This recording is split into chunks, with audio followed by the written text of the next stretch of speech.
yéen ñun bu ñu pacifié wul woon wóor na yàlla Sénégal juutal nañ ko bu yàgg pacifique moo tax loo leen di wax ñu toog yéen révision exceptionnelle là pour mën a dugg ci liste électorale yi à la base 6 mois la war a nekk Macky Sall def ko en 1 mois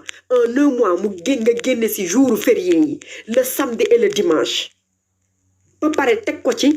les jours de fête yoo xam ne doo leen liggéey xale yi war a yor seen carte d'identité joxuñu leen ko te dañuy remplir yëpp xale yi dañuy dem ci chef de quartier pour demander certificat de domicile on les refuse si loo xam ne ça leur revient de droit xale yi dañuy dem ci mairie pour am kay certificat de résidence mairie ñu leen koy refuser alors que ça leur revient de droit kon xanaa ñun ñoo pacifique suñu pacifique wul woon kon dégg ngeen leneen dañuy dem ci mairie ñu bañ ñu ko jox ñu yëngal gësam te dara du ci xew parce que ñoo ko moom suñu këyit la ñoo ko moom ñaanu ñu leen ko saraxuñ leen ko dañuy fay suñu xaalis ngeen kuñ koy jox même suñ ko fayul woon sax ça nous revient de droit un certificat de résidence maire bi di toog foofu noonu di am poste c'est grâce à nous mu toog fa di fa am poste yéen on n'est pas dans un pays sérieux si on n'était pas pacifique wóor na yàlla ak lu ñuy wut yàlla bu ñu ko am par force da ngeen di jox extrait de naissance saa yu ñu juddoo.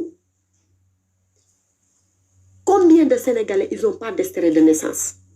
combien de Sénégalais ñaata nit ñooy xëy di dem tribunal mu bëri nit jugement sax mënuñu ko am bu jaar yoon dangay wax des fois ay maire certificat de naissance lan lay wax loolu xanaa dëkk la. Et c'est ces Sénégalais-là qui osent dire qu'ils vont créer des cartes de séjour pour les étrangers. Mais yéen balaa ngeen di créer carte de séjour pour les étrangers mais ngeen jug xeex pour di am extrait de naissance mu doon loo xam ne c'est obligatoire loi bu ñu war a mën a voter la ku sa yaay juddu mu nekk nga juddu ci kër wala nga juddu ci hôpital na la mairie bi ñëw andil la certificat de naissance yow sa doom comme ni ñu koy defee fii ci Europe man Europe ba ma accouché kenn dew ma fenn jëli ji ko ci hôpital bi lañ ma fekk jël sama livret de famille remplir ñëw andilaat ma sama extrait de naissance su doom ci biir hôpital bi ma téye ko en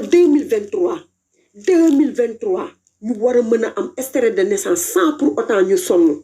en 2023 ñun en tant que immigré war nañu mën a toog fii nii fu ñu nekk soxla extrait de naissance te du ñu yónni ci ñu benn mbokk mu ñuy dem di ñu jëlale extrait de naissance dañuy dugg ci internet bi dugg ci base bi dugg si mairie bi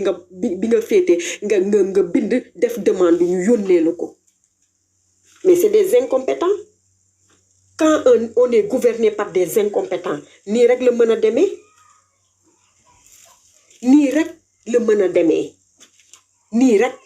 léegi nga xool lan mooy évoluer société bi nan ngay def pour arranger ces sociétés mais defuñu ko ñoom nañu jël ay xaalis di luubal di maltraiter nit ji di leen torturer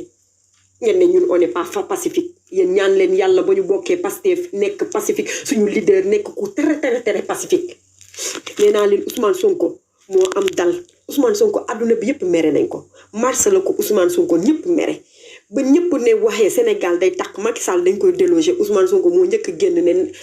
nañ ko accompagner adduna ba mu neex bu ñu dem ba déloger ko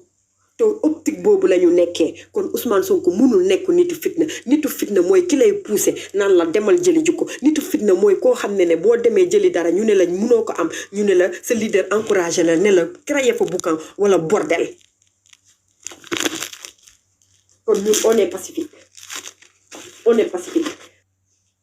ah ñu déwi voter budget jël suñu pièce d'identité changer ko ñu dem dugg CEDEAO pour am pièce d'identité yoo xam ne amuñu sax njëriñ danga koy am ñu lay siy bindal ne peut pas voter mais pourquoi donner à une personne une pièce d'identité pour après derrière lui écrit ne peut pas voter wala n'est pas enregistré sur la liste électorale pour di ko jaabanteloo muy dem di bind ci liste yi te boo demee di bind ci liste yi honnêtement ñu dem di la andil ay problèmes yu amul fenn. Vous avez vu ce qui s'est passé à Milan gis ngeen li fa xew 2 jours ñu war fa jaar plus de 200 personnes bàyyi seen liggéey ñëw 200 personnes pour deux personnes pour ñu bind leen ñu waroon commencer 6h du matin ba 18h defuñu ko ñu ne dañuy commencer 10h ba 18h entre 10h ba 18h combien de pauses ils ont eu plus de 50 pauses 1 2 3 ñu dem naani café dañuy enregistrer ñaar ba ñett nit ñu dem naani café nekk fa naan café ba seen xol tàng ñu ñëwaat bindaat yeneen ñaar ñeent ñu demaat naani café ba pare ngeen ne ñun on n'est pas pacifique et pourtant on continue on se réveille parce que xam nañ ne bu ñu demee tamit dañuy sonal bu ñu demee pour ñu dugg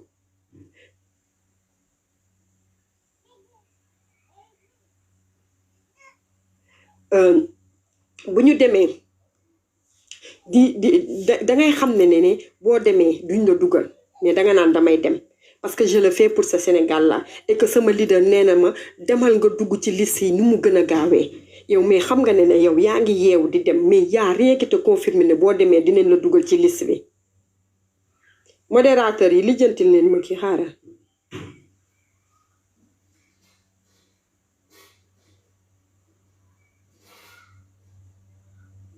waaw dangay dem nga xam ne boo demee duñ la dugal mais n'empêche dangay yeewu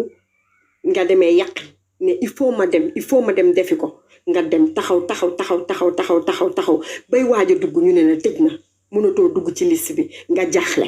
di xoolaat man fan laa war a mën a demaat pour dugg ci liste bi mais c'est aberrant gis ngeen yéen àndat Macky Sall yéen damaa foog ne yéen dëkkoo leen ci Sénégal bu ñu dëkk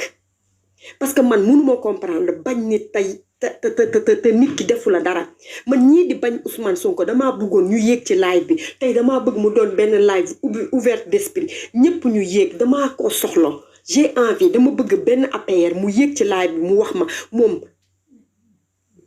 dama ko bëgg Lemzo mu wax ma moom lan la bañ ci Ousmane Sonko lan la Ousmane Sonko doxal ci loo xam ne jaarul yoon lan moo war a mën a tax ces Sénégalais lambda là qui sont ni de Pastef et qui n'ont aucun membre mais bëgg seen réew pourquoi ils vivent autant d'injustice pourquoi on les arrête pourquoi ñu leen di tëj kaso loolu laa bëgg xam ñun xanaa ñun ñëpp duñu ay Sénégalais Macky Sall il est pas éternel nguuru yàlla moo dul jeex mais nguur yëpp day jeex Senghor moo ko gënoon bëgg nguur alamu tey mu ngi ci suuf lekk na ko lu bon la mu doon def yëpp mu ngi koy warloo ak yàlla Senghor fekkeewu ma nguuram